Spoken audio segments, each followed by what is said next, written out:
Baik, selamat pagi semuanya. Perkenalkan, nama saya Jerry Martin. Saya Elizabeth Putri Cecilia. Saya Efrem Sarani. Saya Fiona Sidra. Dan dengan narasumber kita dengan Abang Kenzo. Kenzo. Terima kasih sebelumnya Bang untuk bergabung dalam kelompok kami di podcast ini. Hari ini kita akan membahas konflik sosial aktivis di Morowali yang dikecam. Konflik sosial itu bukan cuma tawuran di jalan atau demo yang berakhir ricuh. Kadang konflik lahir pelan-pelan dari rasa tidak adil yang dipendam lama, dari suara yang tidak pernah didengar, dari orang-orang yang terus diminta sabar padahal lukanya makin dalam.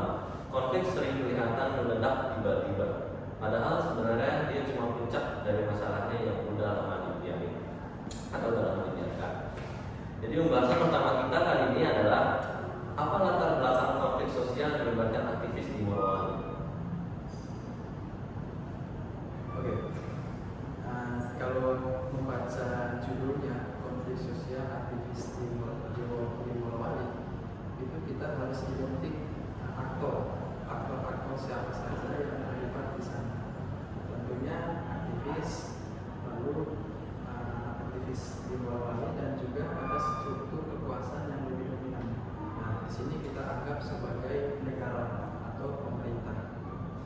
Dan kalau kita mengacu secara logika berpikir, itu relasi atau logika itu berbeda pemerintah dengan masyarakat sipil. Nah, masyarakat sipil yang diwakilkan oleh aktivis itu dia selalu menentang kebijakan-kebijakan yang dibuat oleh pemerintah. Nah, kalau kita telusuri lebih lanjut, ada apa di Morowali? Nah, Morowali itu kalau kita membaca secara holistik, itu dia menyimpan kekayaan sumber daya alam, nikel, batu bara. Nah, kekayaan atau basis struktur ekonomi itulah yang kemudian menggerakkan hati pemerintah atau negara untuk mengeksploitasi atau mengeksplorasi Morowali sebagai bagian dari kepemilikan mereka. Padahal itu bukan milik negara, tapi itu ialah milik dari masyarakat adat atau milik dari masyarakat di Morowali. Nah, ketika pemerintah masuk ke Morowali dan ingin mengambil alih hak Morowali, maka kemudian ditentang oleh aktivis tersebut. Aktivis bisa di dalam kalangan masyarakat situ maupun aktivis yang terjaring di dalam LSM kayak Greenpeace atau Bali lingkungan. Mereka menentang bahwa kebijakan pemerintah itu tidak mendatangkan keadilan dalam hal ekonomi, sosial maupun lingkungan. Pemerintah hanya memikirkan dampak ekonomi saja, tidak memikirkan manusia dan lingkungannya, atau kita kenal dengan analisis dampak lingkungan atau AMDAL. Nah, itu yang kemudian dikecam oleh aktivis untuk melawan eksploitasi yang dilakukan oleh pemerintah. Makanya terjadinya benturan disebut sebagai konflik sosial, yaitu konflik sosial antara aktivis dengan pemerintah. Nah, pemerintah itu bisa diwakilkan atau direpresentasikan oleh MNC atau perusahaan-perusahaan asing yang bekerja di Morowali. Nah, itu gambaran secara umum. Kita melihat bagaimana logika pemerintah itu selalu bertolak belakang dengan logika dari aktivis. Nah, tentunya aktivis itu kalau kita membaca Marx itu dia masuk dalam kelompok-kelompok proletar atau kelompok-kelompok yang teralienasi dari struktur pemerintah, dan mereka mau berjuang untuk mendapatkan keadilan sosial baik dalam ranah ekonomi, sosial maupun keberlanjutan di dalam hidup mereka. Itu adalah latar singkat terkait kasus ini.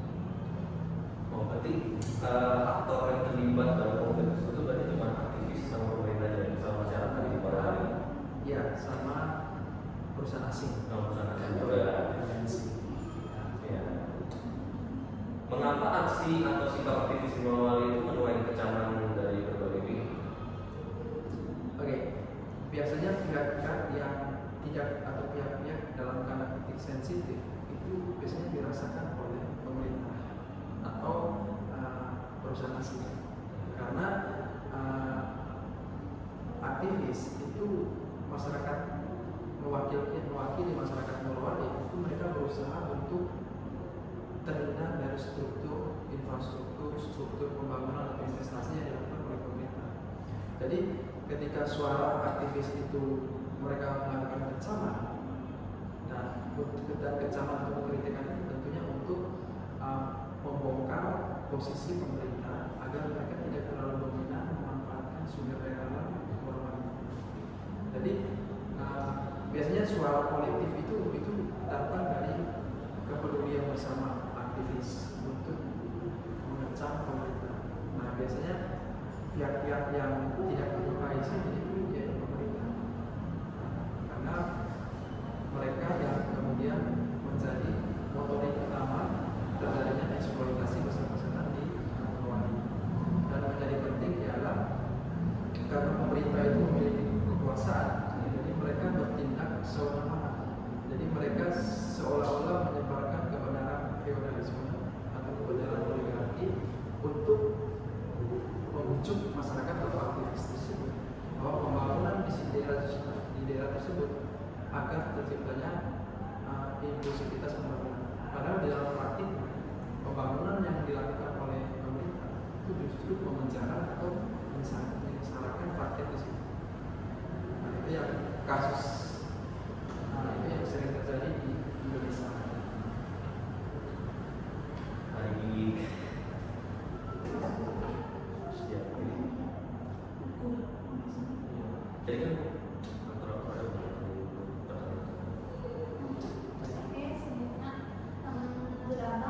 mengapa aksi aktivis di Morowali menuai kecaman dari berbagai pihak? Belum yang pertanyaan analisis. Oke. Menurut Abang, faktor apa yang menyebabkan perbedaan pandangan antara aktivis, masyarakat, perusahaan, dan pemerintah di Morowali? Oke. Itu kalau kita bicara tentang relasi yang terbentuk antara perusahaan yang diwakilkan oleh komitmen dari negara, aktivis maupun masyarakat. Nah, kalau kita berbicara perusahaan atau MNC, itu tujuannya cuma satu, yaitu akumulasi kapital yang mencari keuntungan dari hasil eksploitasi sumber daya alam. Sedangkan rakyat atau aktivis itu mereka mencari keadilan, rasa kesejahteraan. Nah, Abang bisa menyampaikan ini menjadi dalil bahwa ketika seseorang itu menjadi seorang elitis, rasa kemanusiaannya itu berkurang, bahkan tidak ada. Nah, ini terjadi di dalam perusahaan-perusahaan asing atau terjadi di dalam tubuh pemerintah. Karena ketika mereka melakukan eksplorasi terhadap sumber daya alam tersebut, mereka tidak memikirkan dampak yang ada atau dampak yang terjadi setelah itu saja. Bisa jadi pertentangan terhadap masyarakat ada, rumah-rumah mereka dihancurkan, kehidupan mereka semuanya dieksploitasi. Pemerintah tidak berpikir tersebut, sehingga kita bisa katakan bahwa konsep hak asasi manusia itu tidak ada di dalam kebijakan yang dibuat oleh pemerintah. Karena pemerintah atau yang diwakilkan oleh perusahaan itu mereka hanya mencari akumulasi kapital atau keuntungan. Dan menyambung dari pertanyaan yang sebelumnya, pihak-pihak yang tidak menyukai, dan kalau kita belajar dari konsep hegemoni, negara atau pemerintah itu mereka begitu pandai dalam artian memanfaatkan struktur kekuasaan agar kekuasaannya mereka tetap langgeng. Nah, caranya gimana? Yaitu hegemoni, yaitu lewat peraturan-peraturan, lewat regulasi yang kemudian mempengaruhi pemerintah daerah di Morowali untuk menyetujui persetujuan aktif yang dibuat oleh pemerintah pusat atau perusahaan. Makanya ketika ada orang yang kritik atau aktivis yang kritik di Morowali, mereka ditangkap kemudian dimasukkan ke dalam penjara. Padahal bisa jadi pemerintah daerah itu adalah orang asli Morowali, tapi kenapa mereka setuju dengan aktivitas penambang itu? Jawabannya cuma satu, karena ada struktur kekuasaan yang besar, yaitu negara. Mereka tunduk terhadap peraturan atau regulasi yang dibuat oleh negara. Nah, itu yang kemudian cara-cara halus konsep hegemoni itu berlaku di dalam proses pembuatan keputusan yang kemudian masyarakat itu mengakui itu sebagai persetujuan aktif. tanpa adanya benturan fisik. Itu yang sering menjadi politik yang terselubung. Apapun ekonomi dan situasi sekarang pun selalu dikaitkan dengan politisasi. Dan itu yang menjadi tantangan bagi masyarakat kecil yang kemudian mereka mengalami dampak begitu besar, padahal mereka memiliki kekayaan di situ, tapi mereka tidak menikmati. Makanya mereka melakukan perlawanan atau pemberontakan kepada kebijakan. Dan yang membuat mereka kalah itu karena satu, karena relasi kekuasaan mereka kecil, karena mereka berhadapan dengan power yang lebih besar dari pemerintah dan juga dari perusahaan asing, bisa saja Cina, AS, Jepang. Itu yang kemudian membuat rakyat kecil itu tereliminasi di dalam struktur kapital. Jadi semacam ini ya, kayak Kalimantan sama Ya, Papua sama Sumatera. ya.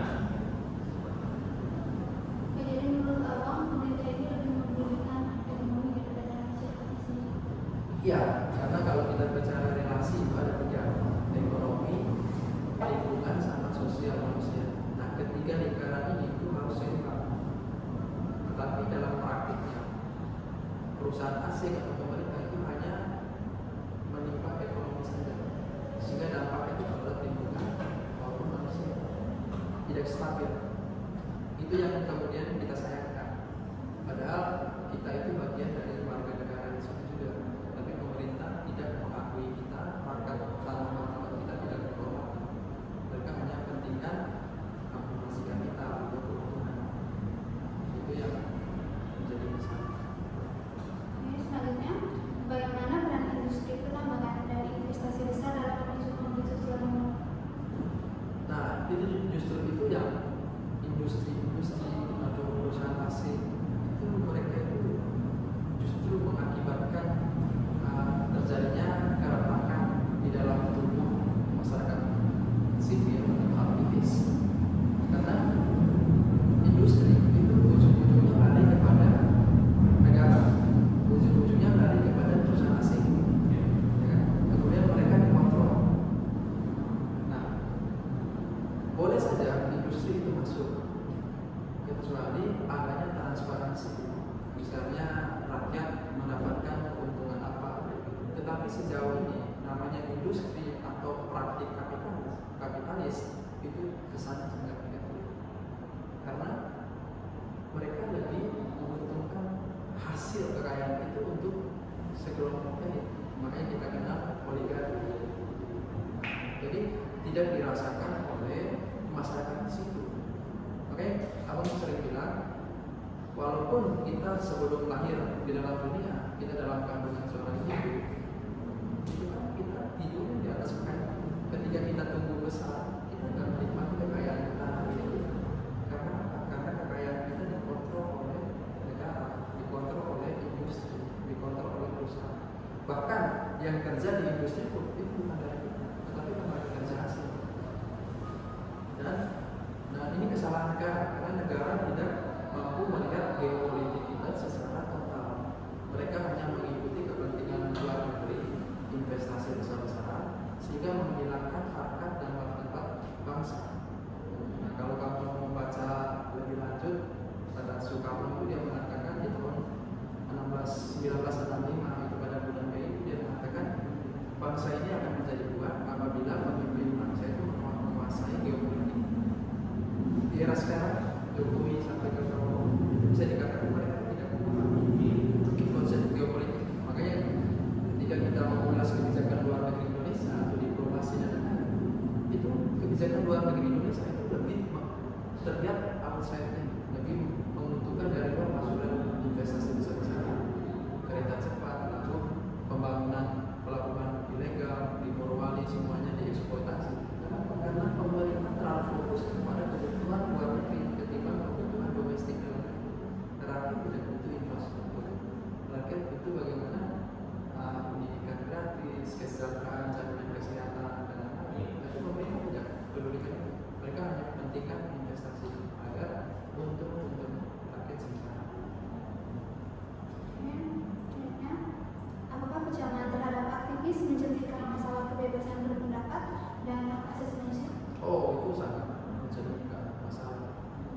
Kenapa kebebasan berpendapat itu diakui dalam undang-undang kita? Demokrasi kita juga mengakui, bahkan deklarasi PBB itu juga mengakui kebebasan berpendapat kita. Tetapi semakin era kesini, era reformasi, kenapa kebebasan berpendapat atau kritik itu dianggap sebagai ancaman? Alasannya cuma satu, karena pemerintah takut ketika posisi atau jabatan mereka itu dihancurkan oleh kekritikan dari anak muda, kekritikan dari aktivis atau masyarakat tersebut. Karena itu yang kemudian kita alami di dalam berbagai peraturan-peraturan yang dibuat oleh DPR. Misalnya, kenapa DPR tidak mau sahkan undang-undang masyarakat adat? Alasannya cuma satu, ketika DPR sahkan undang-undang masyarakat adat, semua investasi yang dilakukan oleh pemerintah atau perusahaan asing itu bertentangan semua. Karena undang-undang masyarakat adat poinnya cuma satu, melindungi masyarakat. Ketika eksploitasi besar-besaran atau pembabatan hutan besar-besaran itu mengancam kehidupan masyarakat. Apa demikian? Karena sumber utama mereka yaitu dari alam, ya kan? Jadi itu yang kemudian kita mempertanyakan, demokrasi ini masih efektif tidak? Kebebasan berpendapat kita ini masih diakui? Kalau kamu baca bukunya Giorgio Agamben itu terkait Homo sapiens, itu manusia telanjang, itu dia mengkritik negara modern itu memanfaatkan demokrasi untuk mentelanjangkan kehidupan. Telanjangkan kehidupan bukan berarti kita berdiri secara beda tidak telanjang, bukan. Karena mentelanjangkan alam tadi ketika dibabat habis dia telanjang. Begitupun kita memakai alam sebagai mama, sebagai ibu, kita juga telanjang di situ.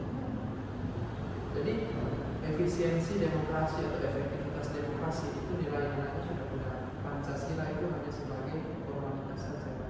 Yang bahkan dikatakan bahwa demokrasi itu hanya untuk alat penindas kebebasan. Jadi ruang gerak masyarakat sipil, ruang gerak aktivis itu dibatasi oleh regulasi, oleh peraturan yang dibuat oleh pemerintah agar kekuasaan mereka tetap aman. Nah itu simpelnya. Dan ini kalau pertama aktivis terhadap masalah kebebasan itu kan berpendapat itu yang saat ini. Itu di Orde Lama itu apa sih sebenarnya berjalan gitu? Kan waktu di Orde Lama yang tentang menurunkan Soeharto itu kan banyak orang yang menghilang atau banyak orang yang menghilang sama yang berkata meninggal. Ya benar sekali, karena kembali lagi kalau orang yang terlalu kritik itu ditangkap kemudian dibunuh. Kan kalau kita belajar dari orde lama itu semuanya, jadi walaupun ordenya itu berubah sampai kepada era reformasi, itu cara-cara atau pola-polanya tetap sama. Pada intinya bahwa logika dari masyarakat sipil, aktivis dan negara itu sudah jauh berbeda. Karena rakyat sipil atau aktivis itu ujung-ujungnya mereka ingin hak martabat mereka itu diakui, salah satunya lewat kebebasan berpendapat kritik. Itu harus diakui secara umum. Karena itu berkaitan dengan makna hidup. Atau kalau kita belajar eksistensialisme, Jean Paul Sartre itu mengatakan kebebasan paling mendasar itu kebebasan ekspresi kita, autentifikasi kita, jati diri kita. Nah itu kita ungkapkan lewat ekspresi. Kalau kita dibatasi, itu artinya kita hidup dalam bencana, kita tidak bebas. Jadi ruang gerak kita, ya makna hidup kita tergerus di dalam pendisiplinan yang dibangun oleh pemerintah.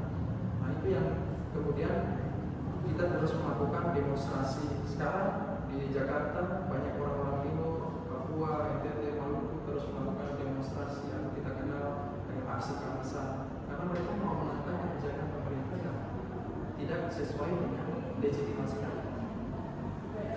Kalau teman-teman belajar kontrak sosial dari Thomas Hobbes, John Locke, Rousseau, lalu Immanuel Kant, itu derajat tertinggi itu demokrasi itu sebenarnya ada pada legitimasi. Legitimasi itu apa? Legitimasi itu menekankan bagaimana rakyat terlibat aktif di dalam pembuatan kebijakan. Kita belajar dari sekarang Indonesia, ketika DPR atau pemerintah membuat kebijakan, mereka tidak mendapatkan persetujuan dari rakyat.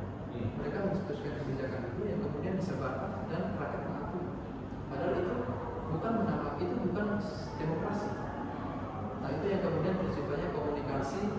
sinkronik, tidak komunikasi diakronik. Diakronik itu dua arah antara rakyat dan pemerintah. Lalu ada satu prinsip, apa kasih sarankan, ada satu prinsip dalam demokrasi itu namanya budgeting participatory. Itu artinya bahwa rakyat harus terlibat aktif, atau aktivis harus terlibat aktif, atau masyarakat adat, tokoh-tokoh adat harus terlibat aktif di dalam membuat keputusan yang dilakukan oleh pemerintah. Karena mereka itu yang tahu realita yang ada di daerah mereka. Mana ada pemerintah yang tahu, mereka nggak akan tahu kondisi real yang ada di Morowali seperti apa. Itu yang kemudian kita mempertanyakan rezim internasional atau rezim demokrasi ini sudah mengalami penurunan nilai dan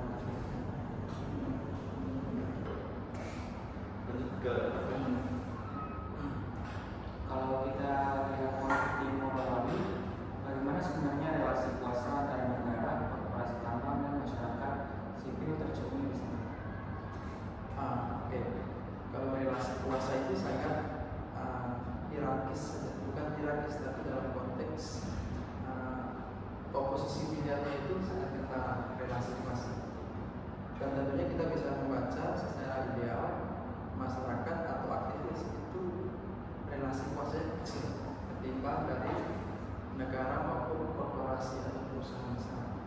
Nah, karena relasi kuasa dari aktivis atau masyarakat sipil itu kecil, makanya revolusi atau solusi yang mereka tawarkan itu tidak membuahkan hasil yang besar. Itu bukan berarti mereka bodoh, bukan berarti mereka tidak pintar, tapi karena relasi kuasa kecil, sehingga mereka akan berhadapan berbenturan dengan negara atau korporasi. Nah, masyarakat sipil berbenturan dengan negara itu otomatis mereka akan tenggelam terlebih dahulu, akan kalah di dalam struktur kapitalis. Nah, itu yang menjadi penting. Kenapa kita terus melakukan perjuangan keras untuknya, tapi kita tidak pernah berhasil. Itu karena relasi kuasa kita kecil. Bukan berarti karena kita tidak mampu, tapi karena kita sudah dibuat menjadi korban dalam tanda petik di dalam aktivitas ekonomi atau aktivitas kapitalis. Tetapi poin pentingnya kayak gini, bukan berarti relasi kuasa kita kecil, tapi kita bermasalah ya dulu. Makanya teman-teman kalau tahu ada yang gerakan Occupy Wall Street, Bring Time, ada Battle of Seattle, itu kan gerakan-gerakan dari bottom up, dari bawah ke atas. Ya, mereka itu gerakan-gerakan yang menentang kebijakan pemerintah. Nah, relasi kuasa itu akan berdampak ketika dilakukan gerakan secara kolektif. Perkumpulan aktivis harus kolektif, jangan andalkan satu persatu. Kekuatan itu akan menjadi lemah. Kolektif itu artinya bahwa kita itu satu warna, satu suara. Misalnya aktivis dari Morowali berkumpul sebelumnya dengan aktivis Papua, NTT yang kemudian mengalami korban aktivitas eksploitasi dari negara misalnya. Kemudian kita melakukan demonstrasi bersama. Nah, teman-teman kalau belajar dari baru demonstrasi yang baru Agustus, nah itu tuh sedikit lagi terjadi pada tahun 98 karena gerakan itu sangat besar. Ojol-ojol semuanya turun bersama, makanya pemerintah kalah. Nah itu yang kemudian kita mau hidupkan lagi gerakan-gerakan kiri, dalam tanda petik gerakan-gerakan kiri itu menentang kebijakan pemerintah yang terlalu diktator dengan mengabaikan hak asasi manusia. Hak asasi manusia masyarakat adat, masyarakat sipil itu menjadi korban di dalam praktik ekonomi. Jadi menurut kamu itu konflik itu menuju ke konsep homo Iya, konsep homo hominidibus, manusia adalah segala bagi manusia yang lain. Itu ada. Karena ini rakyat sipil memandang atau aktivis memandang negara itu sebagai ancaman. Begitupun negara memandang aktivis sebagai ancaman. Ancaman dalam hal ketika aktivis terlalu mengkritik negara bisa goyah. Makanya negara memanfaatkan berbagai instrumen hukum, regulasi agar aktivis itu menerima apa keputusan yang dibuat oleh negara Padahal yang dibuat oleh negara itu tidak benar. Tapi kenapa mereka menerima? Karena relasi kuasa dengan negara itu. Makanya kalau kita kenal disebut dengan kebenaran feodalisme, itu kebenaran hukum Indonesia yang kemudian disebarkan oleh negara dan diakui oleh masyarakat sipil. Padahal kebenaran itu milik kita bersama, tidak bisa dipaksa. Tapi karena kekuasaan negara itu lebih besar, makanya kebenaran itu kita mengikuti. Jadi rakyat di situ itu menerima itu tanpa paksaan. Makanya kita kenal dengan hegemoni, atau kalau dalam bahasa Pierre Bourdieu, habitus masuk kepada kapital, dan di dalam arena itu kita sendiri, atau di dalam arena pertempuran itu kita menerima itu sebagai bentuk dari penormalisasian dari kebijakan pemerintah. Padahal kebijakan pemerintah itu bertolak belakang dengan hak asasi manusia misalnya. Ya kan?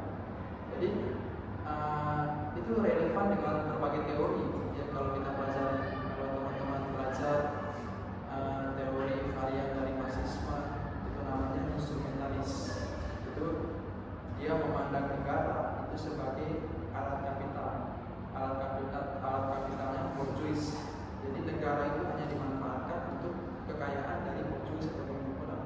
Nah, perusahaan asing itu bukan milik negara, tapi itu milik individu.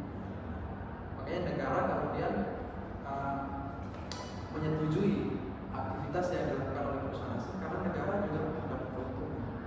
Padahal di dalam negara ada masyarakat sipil, ada kita sebagai anaknya dari negara. Tapi kenapa negara lebih mementingkan perusahaan asing daripada kembali negara?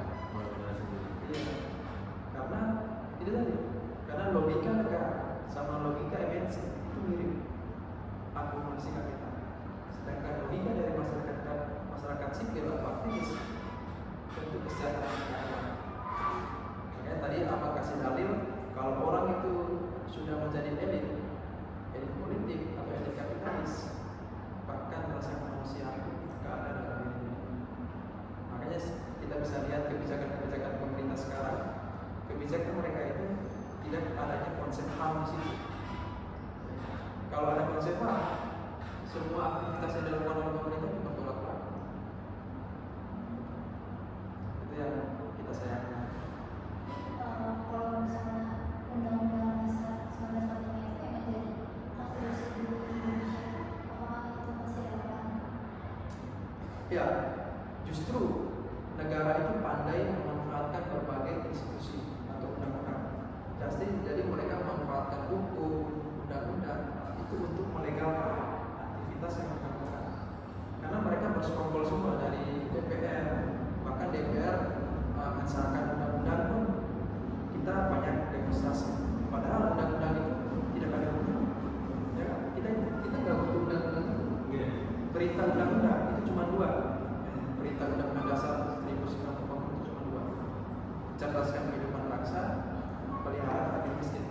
Apakah kedua tujuan ini diterapkan oleh perintah ini diterapkan oleh negara? Negara tidak memberikan pendidikan gratis. Negara tidak memelihara fakir miskin.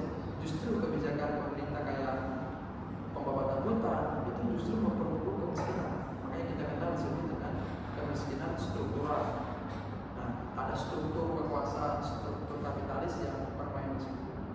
Pembangunan itu tidak netral. Pikiran kamu aja tidak netral. Jadi pikiran kita itu selalu dikontrol oleh struktur kekuasaan yang dominan. Struktur kekuasaan apa? Misalnya struktur kekuasaan kapitalis, negara. Jadi hal-hal di luar itu yang tidak kita kendalikan itu yang menjadi beban bagi kita agar kita tetap terkurung di dalam alienasi atau bahasanya alienasi, keterasingan yang disebabkan oleh struktur kekuasaan yang dibuat oleh negara MNC. Menurut Abang, apakah tindakan aktivis lebih banyak membawa dampak positif atau justru menimbulkan konflik sosial? Ya, tugas kita itu cuma satu, kritik dan terus melakukan gerakan. Karena itu yang menjadi senjata kita. Kalau kita biarkan aktivitas begitu besar, eksploitasi begitu besar, itu sama halnya kita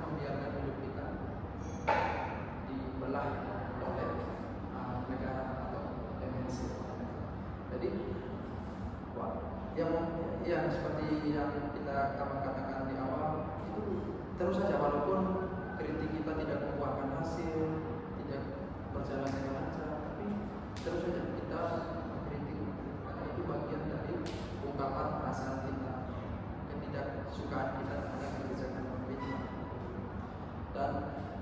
Dan sarannya kritik itu harus digerakkan oleh gerakan kolektif secara bersama. Jadi tidak hanya 1-2 orang, tetapi kumpulan orang. Kalau kita tahu istilah Leviathan, Leviathan itu hanya bisa dihancurkan cuma satu, civil society, gerakan sipil, gerakan kolektif. Dia nggak bisa gerakan individu, dia harus gerakan kolektif. Baru si konsep itu bisa hancur. Begitupun pemerintah atau negara. Dan sistem itu harus dihancur dari dalam, nggak bisa dari luar. Tapi mengapa struktur kapitalis di Indonesia itu sulit hancur? Karena sudah ada jauh sebelum kemerdekaan Indonesia, oligarki. Makanya kita kenal sekarang 9 naga. Kita bisa artikan bahwa kebijakan pemerintah itu mengikuti kebijakan atau pola-pola dari 9 naga. Makanya mereka banyak investasi besar-besaran dari Cina dan lain-lain tanpa melihat dampak. Sekarang utang luar negeri kita lebih besar daripada APBN. Pemerintah bingung bayar dengan cepat. Padahal itu menjadi proyek nasional. Karena bantuan atau investasi itu sifatnya negatif. Beda kalau bantuan bencana alam di Sumatera itu sifatnya positif karena bantuan kemanusiaan. Tapi pemerintah menolak. Kenapa mereka menolak? Karena presiden sekarang ya pola pemikiran dia sudah berbeda karena dia terpengaruh oleh struktur pemikiran dari luar. Kenapa dia menerima bantuan asing investasi, sedangkan dia menolak bantuan kemanusiaan? Itu kan logika kita kan tidak salah. Nah, lalu berbagai masalah-masalah polemik kalau kita analisis dengan teori itu semua kebijakan pemerintah itu bertolak belakang dengan teori-teori yang selama ini kalian pelajari, teori-teori Marxisme, instrumentalis, Marx, konstruktivis, semuanya bertolak belakang. Jadi poinnya ialah adanya niat terasa solidaritas, kesadaran kolektif untuk terus memperjuangkan hak rakyat, hak adat. Yang itu yang harus kita terus perjuangkan. Dan mudah-mudahan dan abang percaya pada suatu titik pemerintah akan menyadari itu. Kalau kita mau kritik lebih lanjut, hewan atau binatang mereka lapar, itu mereka tahu rasa kenyang. Sedangkan manusia lapar, kenyang pun mereka tetap rakus. Nah, rakus di situ ada elit politik. Makanya abang memberikan satu dalil pembangunan itu membuat orang gila. Kegilaan itu hanya ada pada elit politik atau negara. Mereka tidak akan puas walaupun mereka sudah mengurus tanah Sumatera, tanah Papua. Mereka berusaha di tanah Pulau tidak akan puas karena logikanya sudah berbeda. Mereka hanya untung apa yang masih kapital, tidak keseimbangan di dalam hak asasi manusia. Terus gini, kan tadi abang ngomong kalau aktivis itu kerjanya cuma kritik sama gerakan. Nah, apa pendapat abang sama orang-orang yang waktu demo tahun kemarin yang sampai menjarah rumah DPR itu? Nah itu bisa dibilang aktivis atau cuma orang yang ingin merusak gerakan-gerakan yang berlebihan itu? Ya, provokasi itu Harus bisa dibedakan aktivis secara ilmiah sama tawuran tanpa arah. Jadi kalau kita merusak rumah-rumah kayak gitu itu udah selalu berlebihan. Karena bisa saja niat orang beda-beda. Dia mau merusak itu karena dia mau merampas harta, ya kan? Harta dari rumahnya dirampas dulu ya. Iya, taruh ini. Jadi mau merampas balik HBS. Iya. Tapi itu tidak salah juga. Tidak bisa dikatakan itu negatif. Karena apa? Karena namanya pemerintah itu mereka hidup dari pajak yang dibayar oleh negara. Tidak masalah gaji DPR itu besar. Ketika rakyat menuntut pendidikan gratis, kamu harus mentaati. Sedangkan dalam praktiknya negara tidak mentaati apa yang diberikan menjadi aspirasi. Makanya mereka melakukan demonstrasi. Jadi kritik itu positif. kritik bukan ancaman, demonstrasi itu positif, bukan ancaman. Jadi kita di sini tidak melihat kekerasan salah, walaupun tindakan yang dilakukan oleh massa itu berlebihan sampai menjarah rumah dan lain-lain, itu konsekuensi logis yang diterima oleh mereka para pejabat, karena rakyat menuntut hak mereka, tapi mereka enggak memberikan. Misalnya pendidikan gratis, mereka lebih memberikan makan bergizi gratis, ya kan? Makan bergizi gratis pun keracunan juga. Orang-orang siswa dan makan bergizi gratis pun tidak semua sekolah menerima, hanya sekolah-sekolah tertentu. Kalau orang timur nggak butuh makan bergizi gratis karena mereka hidup dari alam. Ketika kamu babat makan lebih sehat kan? Ketika dibabat alam semua makan bergizi gratis mereka hilang. Itu yang mispersepsi di dalam tubuh pemerintah. Jadi tidak masalah, tapi hati-hati juga karena ada sekarang undang-undang diterbitkan oleh pemerintah sembarang aja membuat kata-kata kasar, kalau pancing aja didenda dan lain-lain. Pokoknya peraturan-peraturan yang gak logis sudah bertentangan sama itu, tujuannya cuma satu, agar undang-undang yang mereka buat itu melindungi pemerintah, bukan melindungi masyarakat. Makanya tadi aku katakan komunikasi yang tercipta dalam pemerintah itu komunikasi sinkronik, komunikasi searah, bukan diakronik, komunikasi dua arah. Karena pemerintah hanya lebih mementingkan elit golongan tertentu, keluarga itu. Nah, gimana? Kan tadi aku bilang pemerintah itu juga bisa dibilang dibayar dengan uang rakyat atau uang negara. Nah itu kan rakyat setiap bulan ya, setiap bulan atau setiap tahun itu kayak rakyat. Terus pas lagi keadaan Sumatera seperti itu, mereka kok buka ini ya bang, sumber hasil donasi. Mereka kok butuh ini lagi, tambahan donasi lagi, kan mereka udah ada uang pajak ya, uang pajak kita gimana? Ya. Jadi kita hanya bisa berlogika bahwasanya bahwa ujung-ujungnya, makanya itu salah satu kelemahan demokrasi itu tidak adanya transparansi, tidak adanya keterbukaan. Nah, biasanya uang dan lain-lain, walaupun Indonesia memiliki kekayaan dan lain-lain, tapi masalahnya cuma satu, yaitu Indonesia atau bahkan presiden pun itu tidak peduli. Kamu lihat Prabowo, dia hanya menjadi tenar ketika ada sesuatu isu yang sudah mungkin dari 2 hari setelahnya baru dia mau membantu. Sedangkan banyak pengalaman kayak isu demo, banjir Sumatera itu orangnya apatis.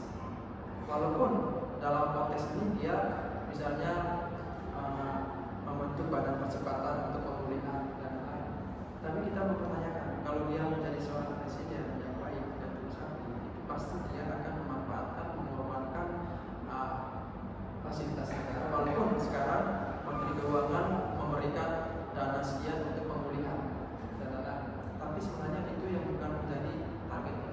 Target kita ialah hidup kita dihancurkan, karena alam itu tidak bisa diganti, tidak bisa digantikan oleh pulau. Yang rugi juga Indonesia. Karena apa? Ketika pembabatan hutan habis, ketika banjir semuanya, kekayaannya semua terhancurkan. Indonesia tidak dapat. Makanya itu yang seperti yang aku bilang tadi, Indonesia tidak memikirkan dampak dari eksploitasi itu, tidak memikirkan dampak 5-10 tahun ke depan. Mereka hanya memikirkan yang penting hari itu saya untuk investasi itu, tanpa memikirkan anak cucu yang akan datang. Itu yang kita sayangkan. Tidak masalah, yang kaya itu milik kamu. Kami hanya masyarakat kecil itu hanya mengandalkan dan menginginkan agar martabat kami itu dilindungi. Jangan hutan-hutan kami dibabat habis hanya untuk kekayaan kami. Tidak apa-apa. Kami aja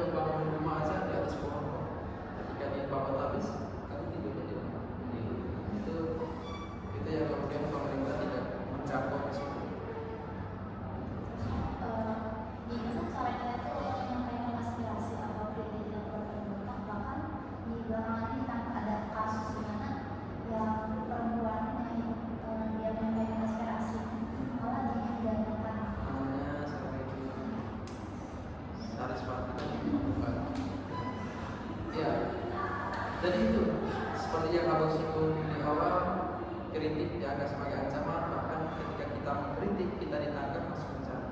Tapi tidak apa, banyak media sekarang kita kritik, baik dalam tulisan, kemudian kita publikasikan dan lain-lain. Tapi kita ambil maknanya saja di balik semuanya ini. Kita sudah berjuang memberikan, tapi bukan berarti kita kalah. Kita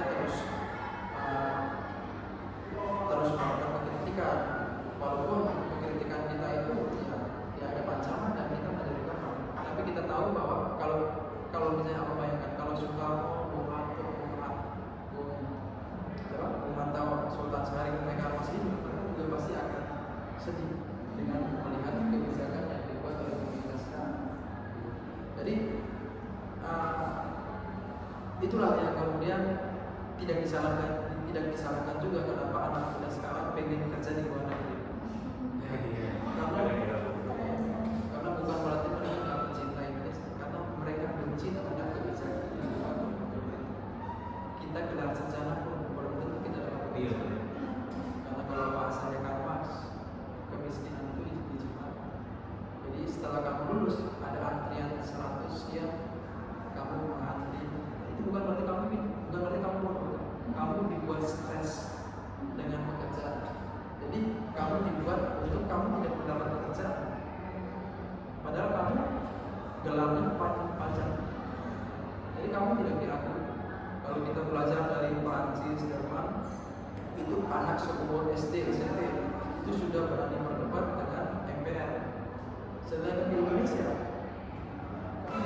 kritik aja dianggap sebagai ancaman. Kamu masuk penjara, perempuan yang baru-baru kasusnya disidangkan, dianggap sebagai ancaman dan kemudian masuk.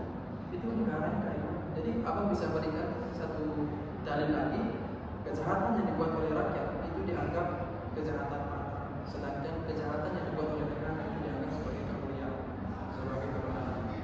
Yang kita kenal sebagai konsep, ada satu konsep namanya banalitas kejahatan. Kamu bisa membunuh siapapun yang kamu mau. Ketika saya tanya ke kamu merasa bersalah dengan pembunuhan orang itu? Kamu menjawab, saya tidak akan merasa bersalah karena kita. Jadi ada, makanya singgung dari pernyataan abang itu, ada struktur kekuasaan yang besar negara yang kemudian mempengaruhi pikiran kamu, makanya kamu berbuat jahat.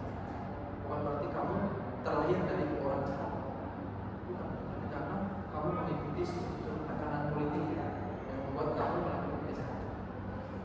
Itu yang terjadi di Indonesia. Makanya pemerintah di Morowali, Papua itu mereka menyetujui semua aturan yang dibuat oleh negara. Mengapa mereka menyetujui? Padahal mereka bisa menolak karena relasi pasti. Karena mereka hadapi ialah pemerintah pusat, mereka hadapi ialah negara.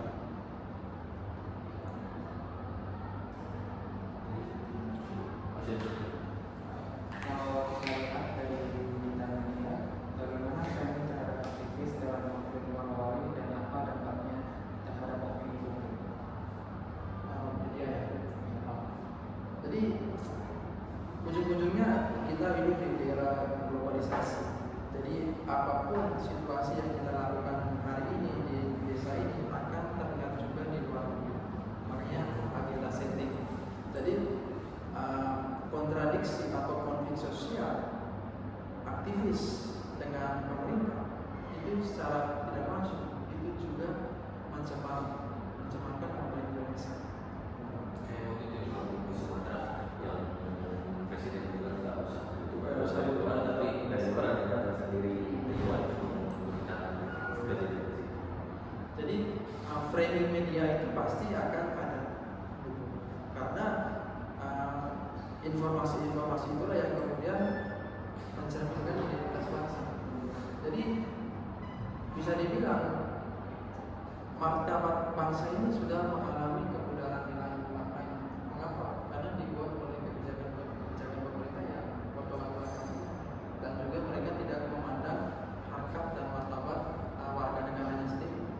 Lebih baik kita ke luar negeri kerja di sana, tinggal di sana, daripada kita di dalam negeri kita nggak dihormati, kita nggak dihargai. Jadi untuk apa saya tinggal di negara saya sendiri sedangkan saya nggak dihargai oleh negara? Jadi kalau sesuatu yang terikat pada negara, pemerintah, itu ruang gerak kita nggak bebas. Makanya prinsipnya tuh, kalau mau bebas, berikan saya tanah 20 hektar, tapi jangan sentuh tanah itu, biar saya sendiri yang olah dan negara tidak boleh intervensi. Makanya banyak ekonomi klasik kayak Adam Smith dan ketika itu mereka mengkritik bagaimana peran pasar dan negara terlalu intervensi dalam kebutuhan pasar. Makanya pasar itu, makanya implikasinya sekarang kebebasan ekonomi kamu dibatasi. Kamu mau pengen kaya dan kamu dibatasi. Kamu nggak bisa kaya karena usaha-usaha kamu pun mengancam produk-produk negara. Padahal usaha kamu positif, tapi negara nggak merestui karena struktur demokrasi neoliberal tidak menjamin. Jadi itu yang menjadi unsur negatif, bukan hanya terjadi keuntungan kapitalis bagi negara, tapi negara ini akan terlihat di kancah nasional. Makanya menurunkan kredibilitas negara, kredibilitas survei dan lembaga survei terhadap presiden 1,5 tahun, kinerjanya ada yang menurun, ada yang positif. Kalau survei itu kan bisa dibeli pakai uang. Jadi kita lihat realitas saja, melihat sekarang. Makanya saat debat capres, Anies Baswedan memberikan penilaian ke Prabowo 11+. Dan itu benar, memang jelek sekali. Abang bisa bilang di sini janji-janji Prabowo saat kampanye itu semuanya dia lakukan. Ketika dia bilang menghapus kemiskinan, tapi kebijakan dia menjadi kemiskinan. Ya kan? Ketika dia ingin memberantas kemiskinan di masa jabatan, tapi ketika dia sekarang pembangunan di Papua, semuanya menciptakan kemiskinan struktural. Makanya konsep-konsep HAM itu nggak ada dalam kebijakan pemerintah. Dan bisa dibilang kebijakan luar Indonesia itu lebih outside yang timbang inside.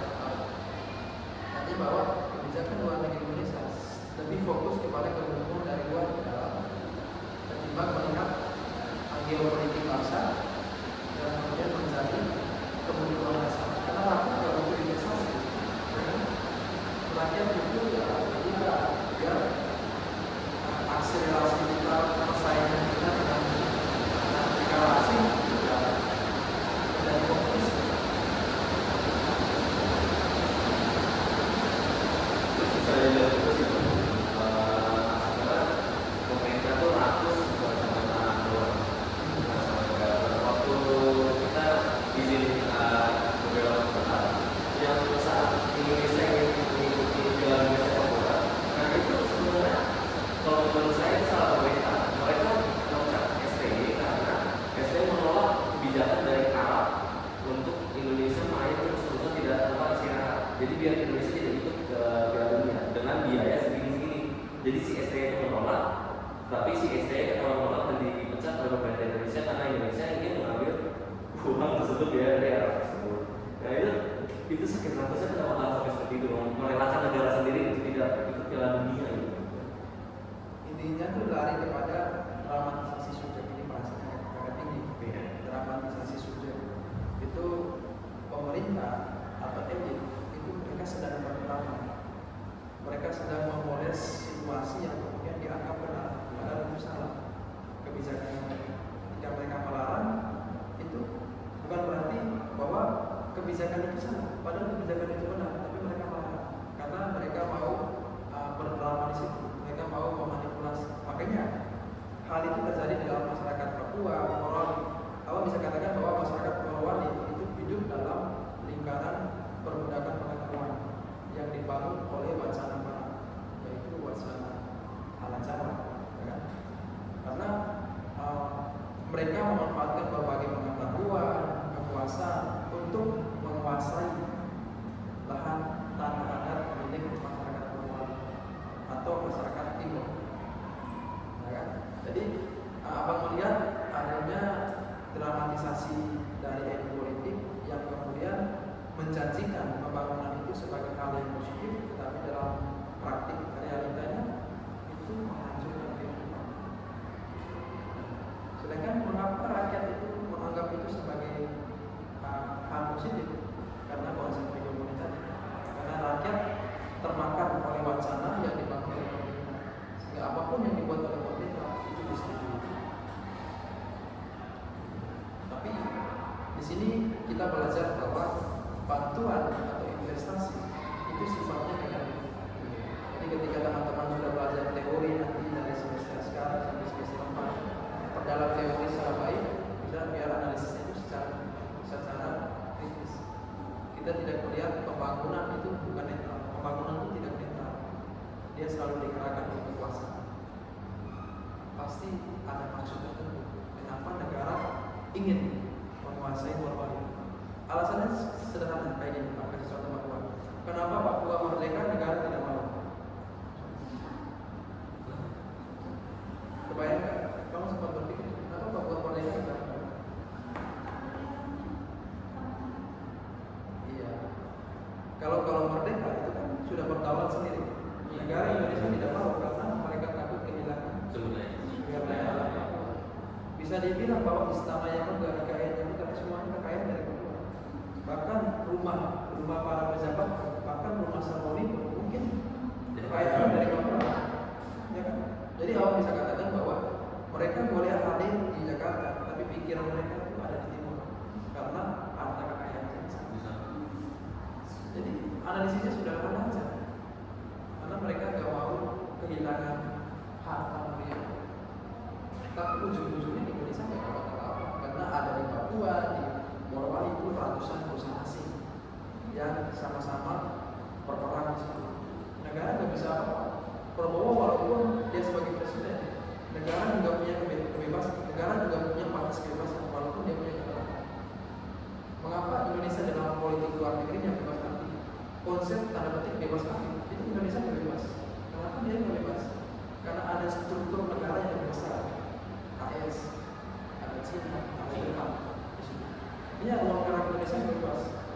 Makanya kekayaan alam Indonesia itu semuanya dikontrol oleh perusahaan asing. Indonesia ketika dia menentang perusahaan asing itu dia benar-benar AS.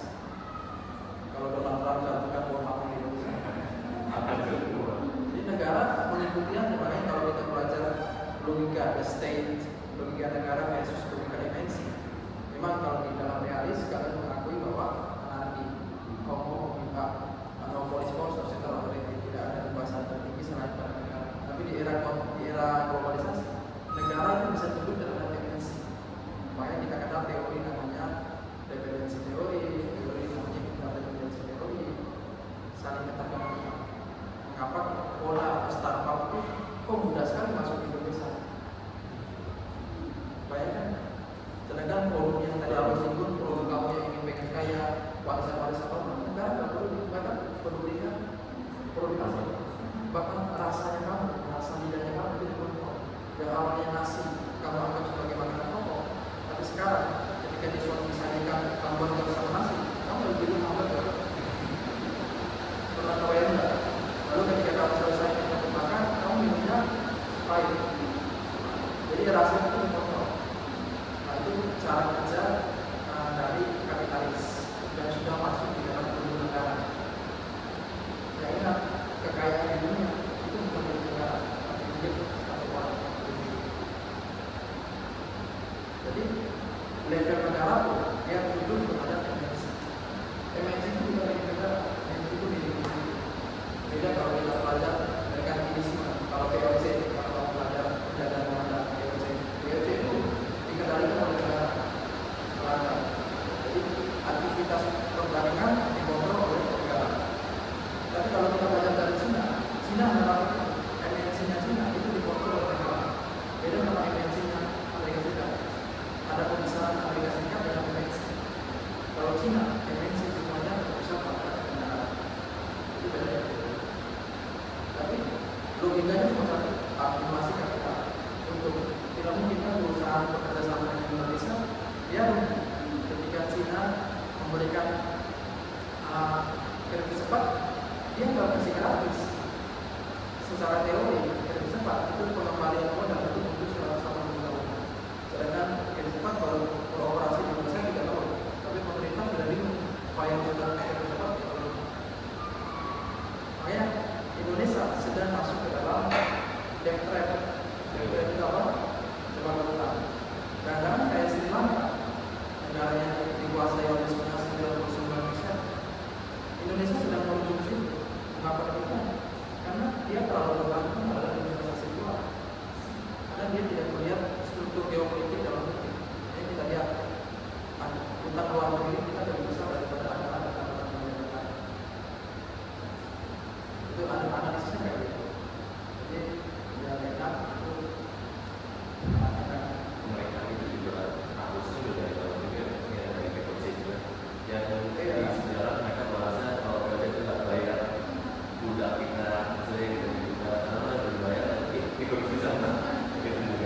negara kita sendiri. Ini juga kalau Kayak akan bilang tadi, setiap masa memang berubah, tapi pola penerapan dari masa ke masa itu akan sama. Bahkan lebih halus. Kamu lihat dalam Barat,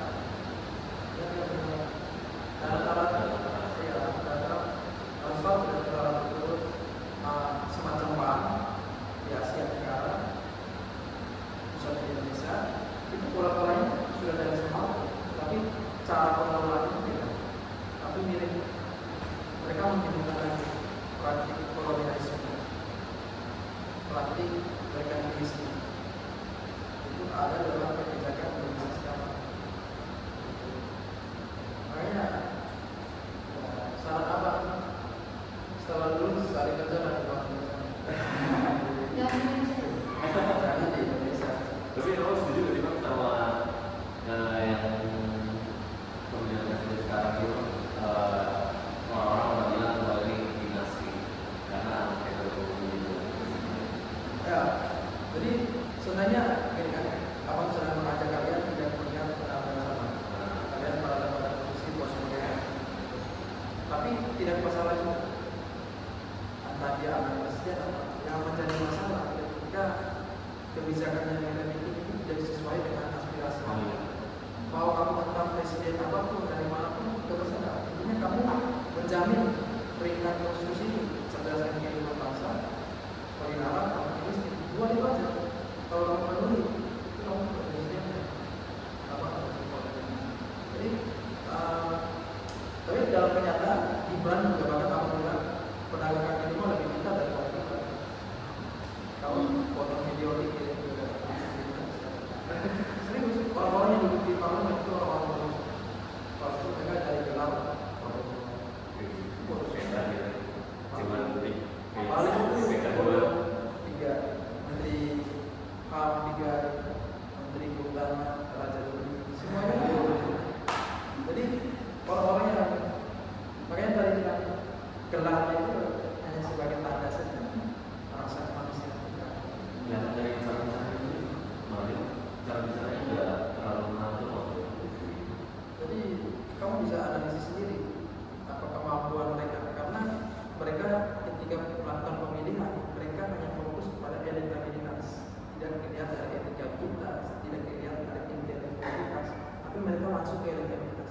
Elektabilitas itu bisa dibeli oleh uang, model lembaga survei. Makanya elektabilitas kamu bisa naik uang. Tapi etika intelektual itu harus diuji. Tapi di dalam demokrasi Indonesia kedua tahap ini tidak diuji. Mereka langsung kepada tahap elektabilitas. Itu yang sih. Padahal intelektualitas Gibran lebih rendah daripada pedagang Cina. Hanya karena apa? Hanya karena Gibran punya relasi kuasa. Makanya ketika Gibran bicara, orang lebih percaya Gibran pada yang lebih tahu kondisi realnya pedagang Cina. Nah itu analisisnya supaya itu. Tapi itu apa? Bicara aja. Kalau kesempatan bicara dengan anggota DPR, bilang aja anggota DPR kalian itu. Karena waktu di anggota DPR aku pernah bilang kayak gitu.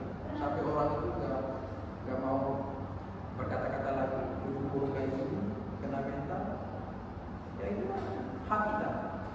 Mau kamu gaji besar per bulan sampai ratusan juta, nggak masalah. Intinya kamu mau mengikuti, maksudnya tuntutan rakyat sekian-sekian.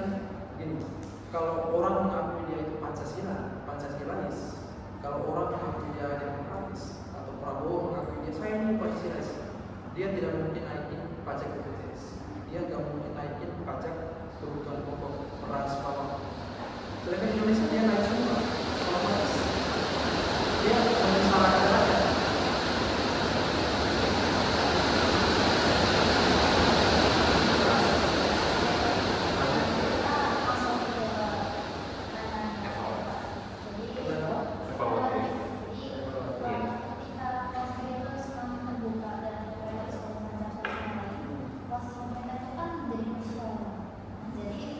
negara itu nggak bisa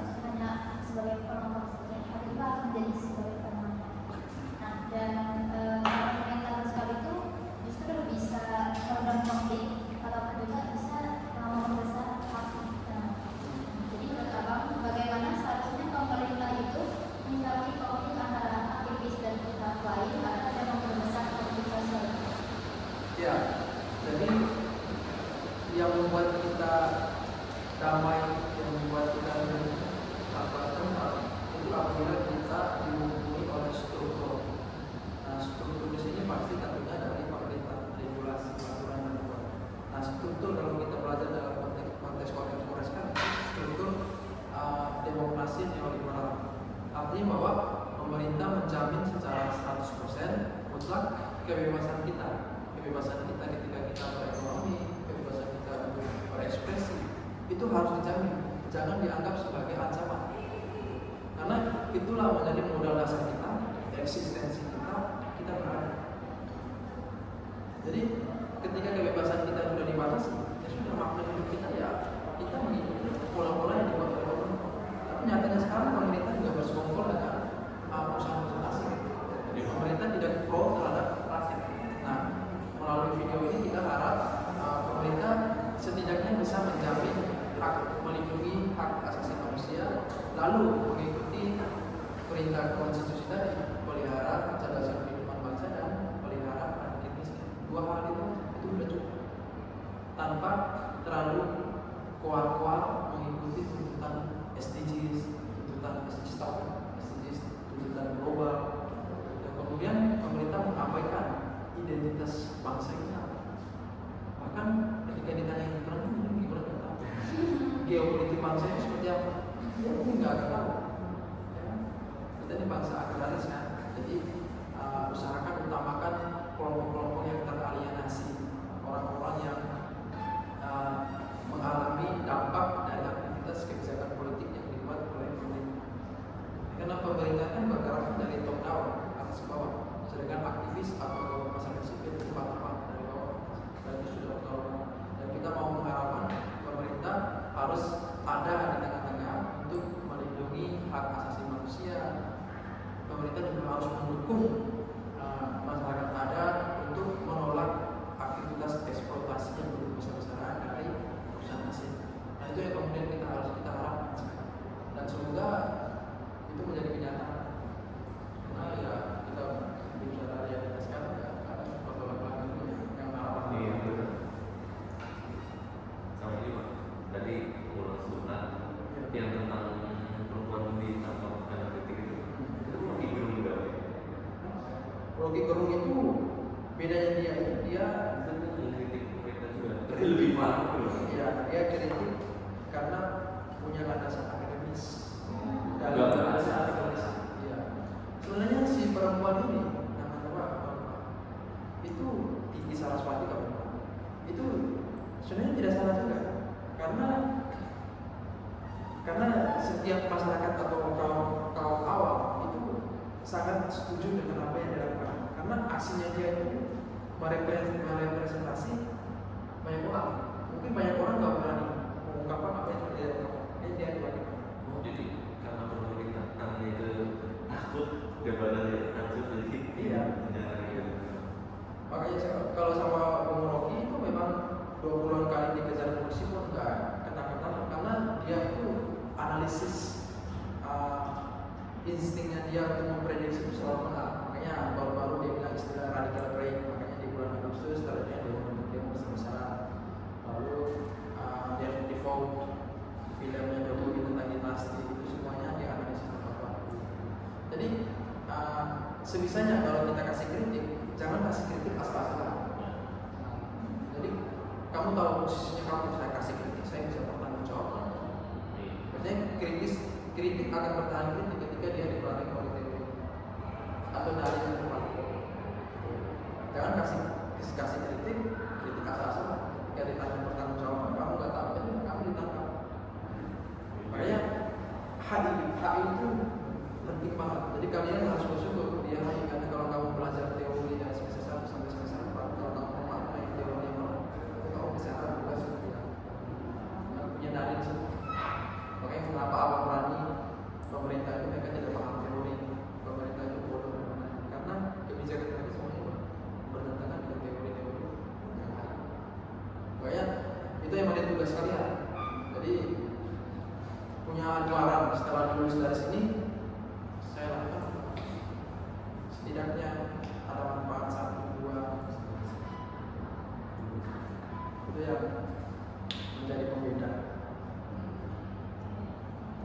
Jadi pelajaran apa yang dapat dari konflik sosial ini dan dari kasus moral ini bagi pengelolaan sumber daya alam Indonesia? Ya, rekomendasinya itu harus, kalau sudah masuk ke pelajarannya, saran kita ya tata kelola pemerintah harus diperbaiki. Jadi pemerintah harus tidak hanya mempertimbangkan dirinya dia, tapi dia harus melihat rakyat itu sebagai anak-anak dia yang harus dilindungi karena mereka juga manusia, ya kan? Jadi minimal seperti yang kita singgung di atas, hak asasi manusia itu di daerah tersebut dianggap ya, harus tahu etika juga. Jadi tata kelola untuk ketenaga kerjaan, tata kelola untuk pemanfaatan sumber daya alam itu harus diperbaiki. Harus ada keterlibatan masyarakat adat aktif di dalam kebijakan-kebijakan yang dibuat oleh pemerintah. Itu poin pertama. Lalu hal apa yang kita pelajari? Ya sebagai anak muda yang kamu punya optimisme terus untuk kerangka diri kamu melawan sistem yang dibuat oleh negara yang membuat kita itu terjatuh di dalam lubang yang sama. Tugas kita ya terus membongkar sistemnya. Karena kritik itu bukan membangun, kritik itu membongkar. Kritik gak membangun, dia membongkar apa? Membongkar kemunafikan daripada itu. Jadi tugas kamu perdalam itu bekali semuanya pemikiran, skema pemikiran habitus kamu dengan hal-hal ilmu, gagasan, dan suatu waktu abang percaya di waktu yang tepat, mungkin diskusi kita kali ini mungkin 5 atau 10 tahun kamu ingat diskusi waktu ini sekian-sekian, makanya saya menyusun strategi. Jadi selain kamu untuk syarat penentuan nilai UAS sosiologi, kamu juga menyusun rencana kamu 5-10 tahun ke depan. Jadi ya tentunya bermanfaat bagi negara untuk negara-negara berkembang, khususnya rakyat-rakyat yang teralienasi. Dan satu saran dari abang, ketika kamu menjadi pemimpin kelak, bergeraklah secara bottom up dari bawah ke atas. Jangan jadi pemimpin top down yang tidak melihat kondisi realita rakyat di bawah. Kamu harus bergerak dari bawah, menyaksikan penderitaan rakyat. Itulah menjadi bagian dari itu. Karena kamu jadi pemimpin karena dipilih oleh mereka. Orang miskin memilih orang kaya. Makanya dinamakan demokrasi. Kontrak sosial tadi dikatakan Hobbes, Rousseau, John Locke, presiden atau lembaga pemerintah lainnya itu mereka produk dari rakyat. Rakyat memilih mereka karena ada rakyat di bawah mereka. Jadi semewah apapun itu kembali lagi kita nggak akan bawa pendidikan. Jadi utamakan bagaimana rakyat itu sejahtera, derajat tertinggi demokrasi, kesejahteraan. Jadi fokus utamakan kesejahteraan rakyat ketimbang kesejahteraan ini. Itu aja poinnya yang mesti kita pelajari. Sebelum menutup, saya ada satu tambahan pertanyaan. Kenapa kok pemerintah tidak takut dengan rakyat, padahal negara terbentuk karena adanya rakyat? Yang membuat pemerintah tidak takut, jawabannya cuma satu, karena mereka punya masa.